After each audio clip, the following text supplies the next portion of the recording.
said, heaven help the child who never had a home. Heaven help the girl who walks the street alone. Heaven help the roses if the bombs begin to fall. Heaven help. Get down! Ow! I wanna kiss myself. I got soul. And I'm super bad.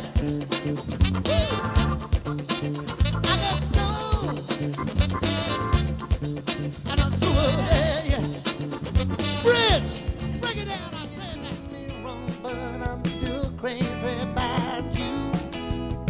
Stay away too long and I can't do without you. But every chance you get, you seem to hurt me more.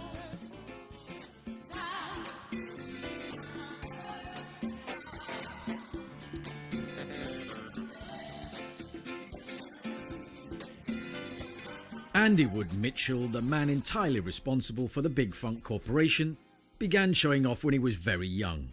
Forcing his way onto stages when not being asked started early on in his career. Well, I suppose my first performance was when I was 7 years of age, and I marched up and interfered with some poor guy who was playing in some huge place on a boat. We were coming back from Norway, and I decided, for reasons best known to me at the time, to go up and sort of try and take over his show. That was my first public engagement, and I've been forcing myself on people ever since. After forming his first band with the help of long-suffering friend and musical collaborator John Falcini, an experienced session guitarist Mike Caton, and anyone else he could drag in, he then put together a new lineup featuring regular band member Austin Hornbrook, with Andy fronting and playing keyboards badly. I started when I was about 11.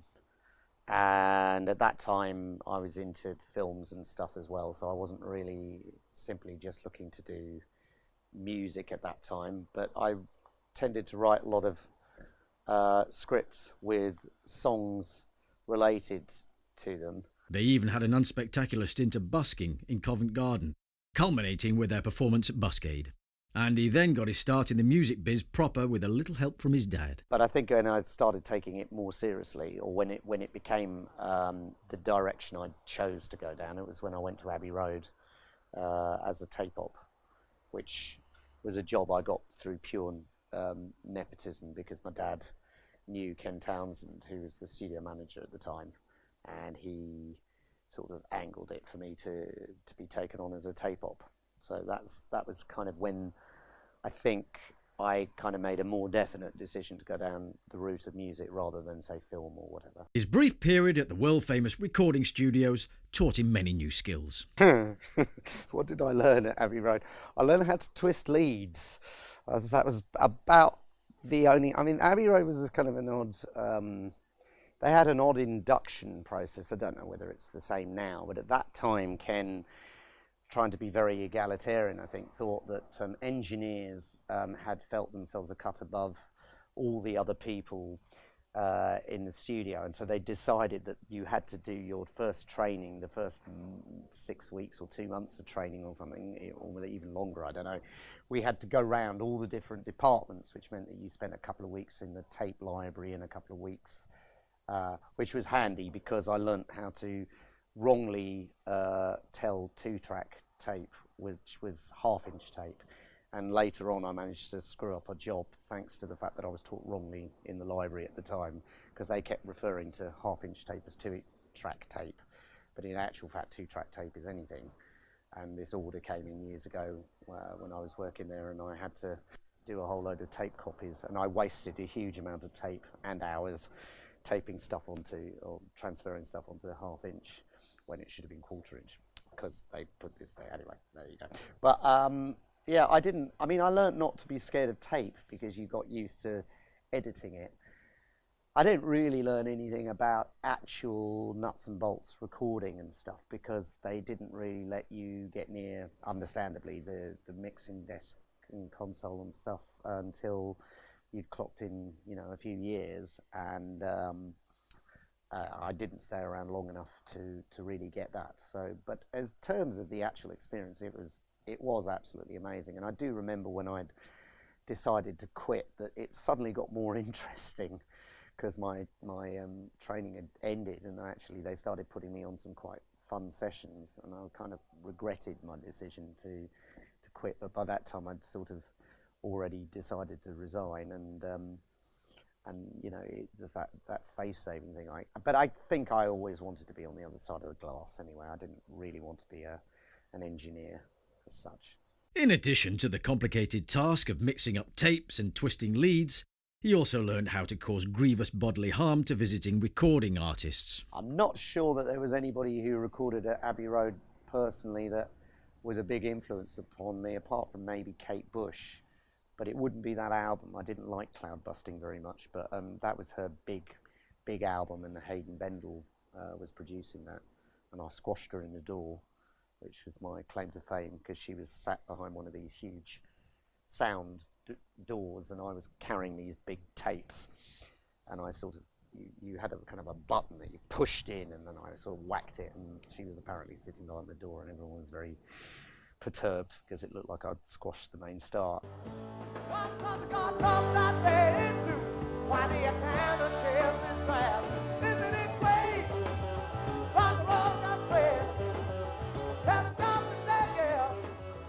In 1991, Andy's musical direction changed. Originally I was doing the AM band. Essentially when that band broke up, or rather when after Neil left and then Austin left, and I decided I didn't want to continue with it anymore.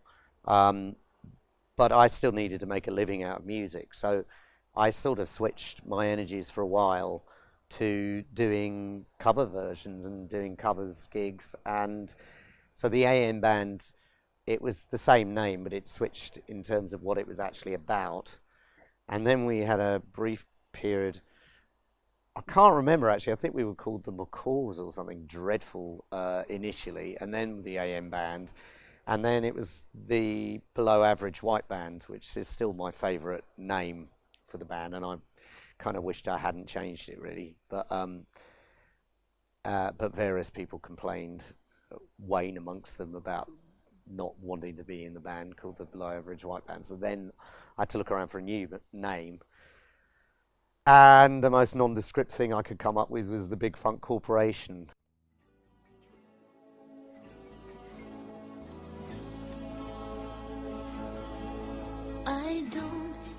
His connections with film carried on throughout his musical career. As with many of his more mildly interesting career episodes, he ended up being featured on the 1996 Evita soundtrack by accident. Evita was an interesting one because the way I ended up doing the sessions for that film was entirely sort of self-imposed, in the sense that I was running an agency for a friend of mine who was away on holiday, and she used to get me to babysit the agency, the vocal agency, for session singers and so on. And when they were doing Evita, they were ringing up clearly every single session agency in the UK or something, so it seemed, certainly in London. And so they rang me because I was running it from her place, and so I there were certain people I sent along that I thought were suitable, but I did send on a few people for the auditions who perhaps didn't look exactly Latin, one of whom was me, because I thought, well, I'm going to take the option. I did ask, I said, well, do they all have to be sort of Latin looking, and because it's set in Argentina? She said, well, no, there were a few blonde people in Argentina. I'm thinking, oh yeah, thinking about when it's set, there probably were holidaying from Germany and so on. Anyway, so I went along to the audition, which I was quite entertaining, and Alan Parker was quite funny, and he knew my dad, so we had a little bit of a conversation about that, obviously. And then nothing happened, and then I found myself doing the choir sessions, which was fine. That was part of a big schlock of people. There was, I don't know, about 50 or 60 people involved in that, all doing the sort of the various choir bits. But at the end of the session, you in those days had to fill out a sort of form, the kind of what's now the PPL form. I'm not quite sure what it was called then. The BP, I think it was in British Industry. I don't know. I can't remember what the form was, but you had to sign it. Basically, signing your rights away. Now, it's all been done away with now, but at the time, it was what you did. So I went in there to sign this kind of release form thing, and just very fortuitously for me, Alan Parker sort of said, "Oh, why don't we get Andy in on this?" And I'm thinking, "Oh, what?" And they were getting they were using different singers to sing this particular line. So I went in and I ran it quite a few times because I at that time was having a problem with my voice because I had a polyp on my vocal cord, not that I knew at the time, but but anyway, so I was sounding quite grumbly. But they kept getting me to do it over and over again. And then when I saw the I got the album somehow. Somebody gave me the CD, and the line I sang was completely separate to the entire rest of the song, which I thought was very strange, and I couldn't quite understand why it had been singled out that way until I actually went and saw the film, and I saw this bloke, this emaciated looking guy who was playing the photographer, singing or miming to my line, which I found, quite strange and entertaining at the same time. So it was my good fortune that Alan Parker happened to be very sort of micromanaging the session that day, because he very sweetly got me in on that. So that's how I ended up on that particular bit of the soundtrack. And for some reason, because it was a one line, they featured you were amongst the featured artists, which is quite nice. Not that it means a great deal, but there you go. Another suitcase and another take a picture of another one. Where am I going to? I've always had before. Where am I going to? Don't ask anymore. Looks nothing like him. There goes my baby. There goes my heart. They're gone forever. So far apart. But only the lonely. This flirtation with musical theatre, albeit by way of a feature film, led him to change direction again, very briefly. So in 1996, I found myself doing this thing called the Roy Orbison story, because I had a brief flirtation in my mind of wanting to go into acting and theatre, and somehow managed to get an agent. This was after Evita, really. I thought, well, it's a possible alternative career choice.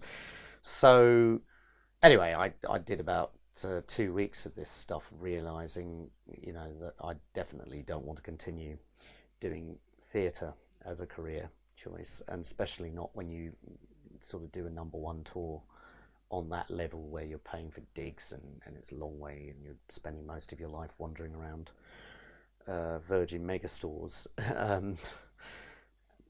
That dates it, doesn't it? Anyway, and it was a very ill-rehearsed show. I remember we went out and actually did the first performance to paying customers in Bradford, I think it was, without having managed to run the entire show before we actually went and did the show in front of the paying public. And I was a very ill-disciplined cast member because I tried to relieve the boredom by doing all sorts of stupid things, and wigs flew off, and and sort of all sorts of silliness, which was my way of getting through the fact that I was bored out of my mind doing this show, because I find it a bit, theatre is a bit like Groundhog Day for me, and I just couldn't really hack it.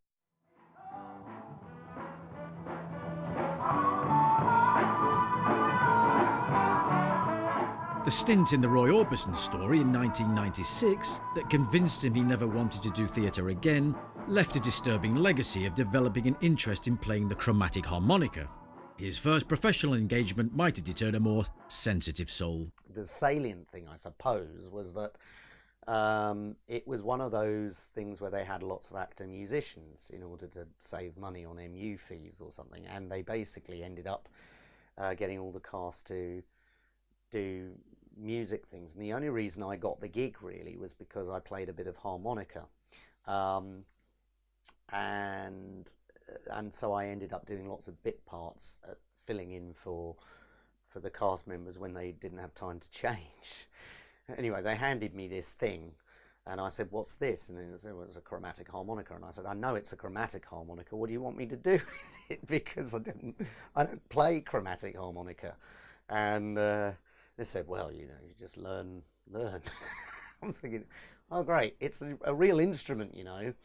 I'm not suggesting that the blues harmonica is not a real instrument when it's played by real harmonica players, but it was a bit of a non-real instrument when it came to me playing it. Anyway, yeah, so they gave me this thing, and I had to learn these solos. And I'd always been a bit scared of the chromatic harmonica because of the fact that it was a more complicated instrument, but it kind of inspired me for some reason. So poor Matt found me bringing this thing in when we started doing duo gigs again, when I got out of this thing, and yeah, and producing very random solos with me hitting maybe one note in five that was actually related to the tune we were playing, but it filled in some of the gaps and stopped him having to solo every song.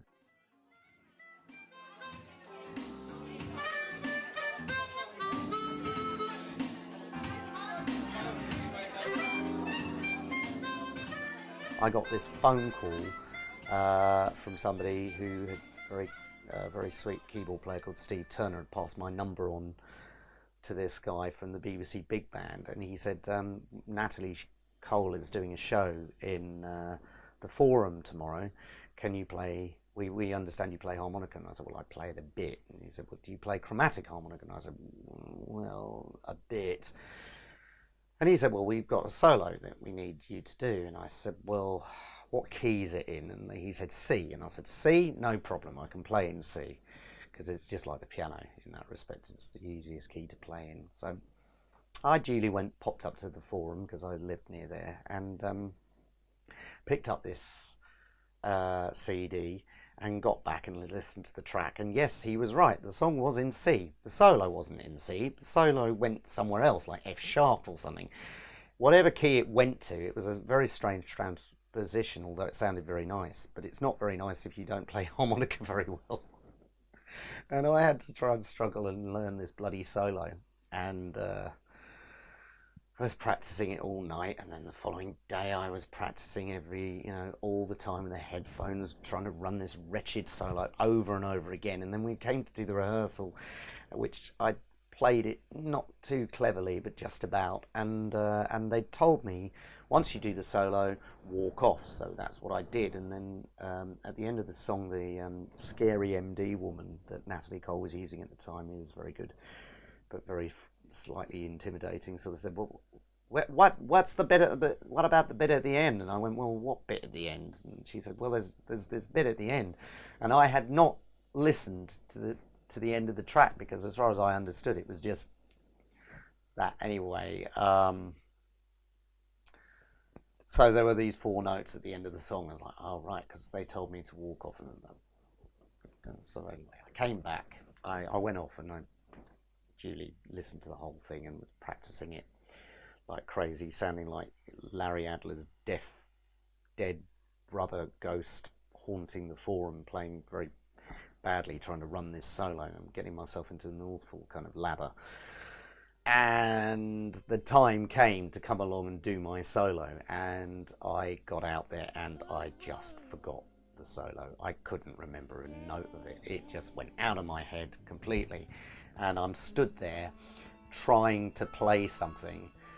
But, this is where the key thing comes in, because if it had been in C, I could have noodled around and come up with something, and it would have sort of sounded workable. But as it was, it sounded like a very bad piss take of Thelonious Monk doing a piss take of somebody hammering a keyboard without knowing what notes they were playing. It was a shambles, and if you actually look at the footage, there's just my stony face trying to not give away the fact that I'm absolutely wanting the world to swallow me up, you know. So we, you know, and I'm stood there frozen, and then we got to the end of that track, and I did play the last 4 notes correctly. I did actually play the last 4 notes correctly. There you go. That was my triumph. And after the thing, because it was nice to do this in front of a televised audience full of celebrities, with Natalie Cole there, looking serene but puzzled at the same time. Anyway, at the end they said, well, we might want you to come back and record the solo. And I said, please don't broadcast that. Anyway, they had some sense and they didn't call me to redo it. They got somebody who could actually play. So I always feel really bad as people rang me up on the night that was broadcast going, oh, we saw you, what a brilliant solo. And I'm going, yeah, it wasn't me. That they had to dub that. And because I couldn't take credit for this guy's really beautiful solo that I'd not even come close to playing.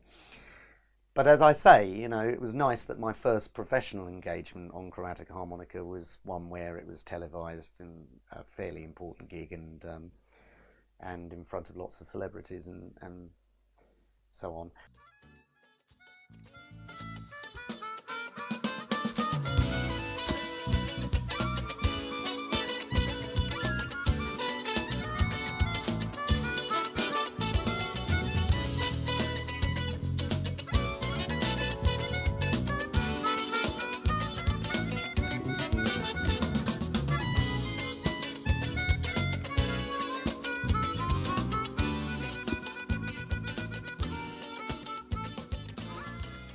The weird thing is that guy from the BBC Big Band then passed my number on to somebody for a session.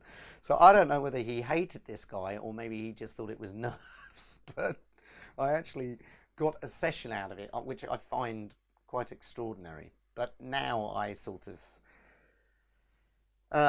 maybe I'm a little bit more comfortable with the instrument-ish, and I sort of threaten to take it out from time to time, and it sometimes makes an appearance on the odd album track. There'll be a touch of frost in places, so gardeners might want to protect those tender plants. All right, I'll do that, thanks.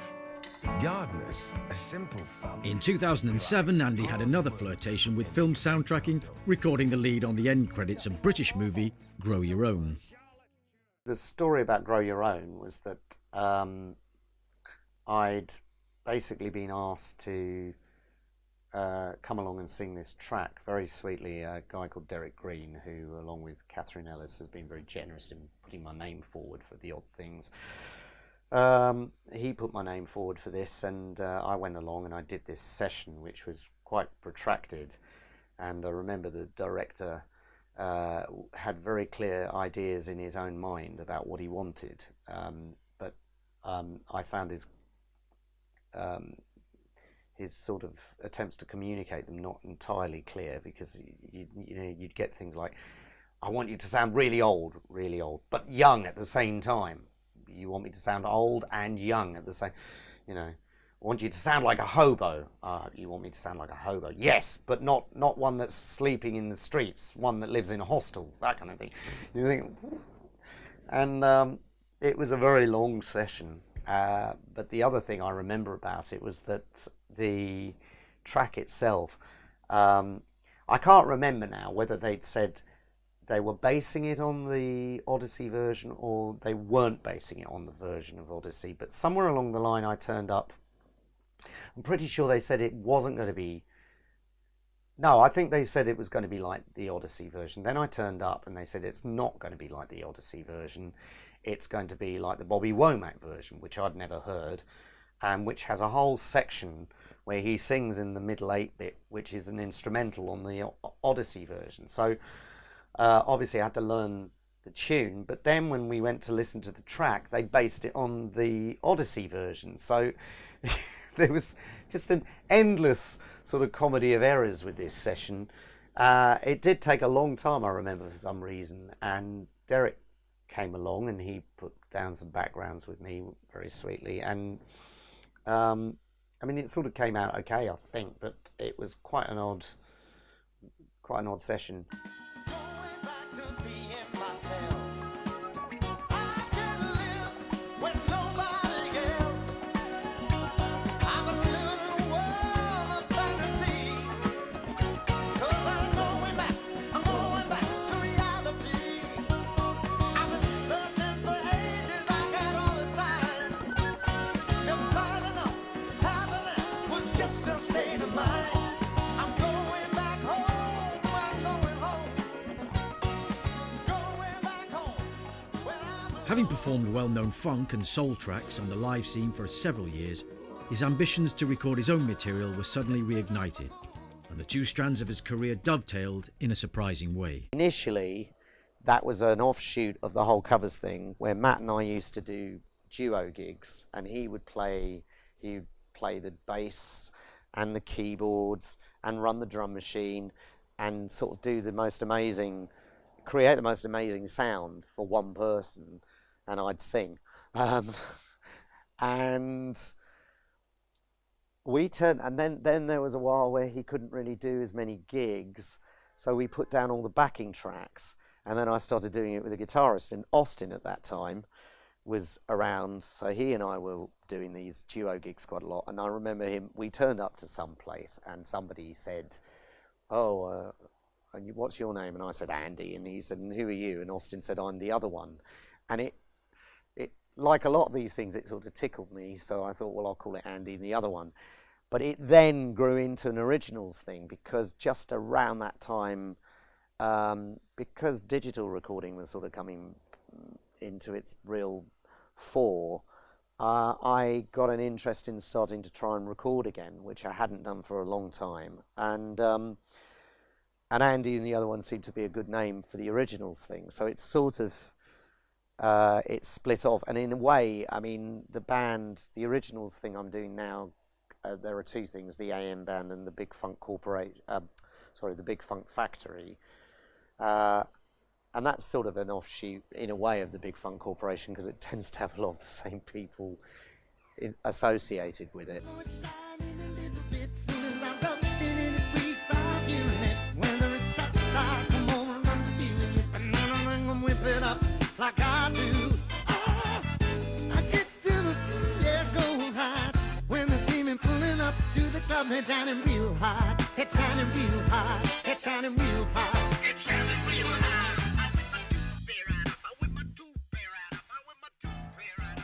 Working on his 15th album under the original band name The AM Band, Andy's output has gone under a number of different guises.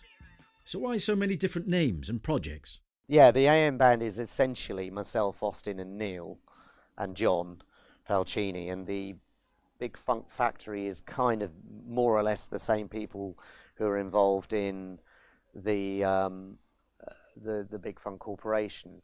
But there is a bit of crossover, and in fact Neil and Austin have played on the Big Funk Factory albums, and you know, people like Vanessa and so on have sung on the AM Band, so there is quite a lot of crossover. But weirdly, they are distinct. I mean, because I think the AM Band, I always saw it musically as being quite separate from the funk type thing, so that's why I went I was trying to do something slightly different with those albums. And that's why I do run the two things separately, because I think musically they're a bit away from each other, so it's better to have them separate, actually. Everybody now say, give! I said now, give! Give! Give! All right! Woo! Take it out! Take it on! I said,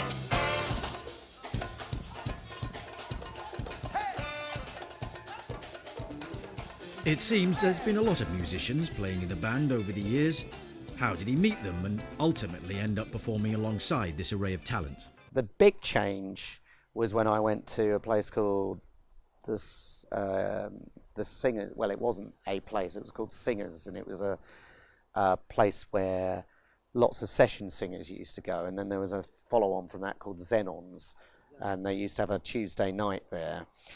And I started meeting musicians who were all basically session bods, and you began to realize, you know, the possibilities that you could actually call these people up and come along and do a gig.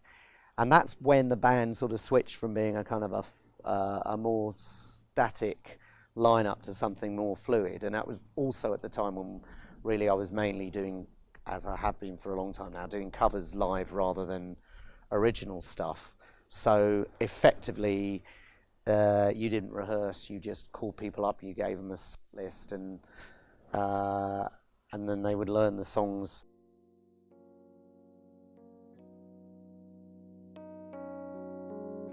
Hang on to the world as it spins around. Just don't let the spin get you down.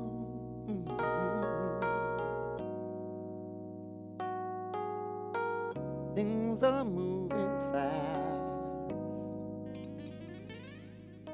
One of his favourite performances with the band on record is on the Can You Handle It album, the timeless Donny Hathaway classic Someday We'll All Be Free, which even managed to draw out Andy's emotional side, sensitive little petal that he is. That particular song I did feel very, I do remember feeling quite emotional when I put the vocal down on it, actually, which is unusual for me because I don't often feel emotion when I'm singing, but there you go. Come on.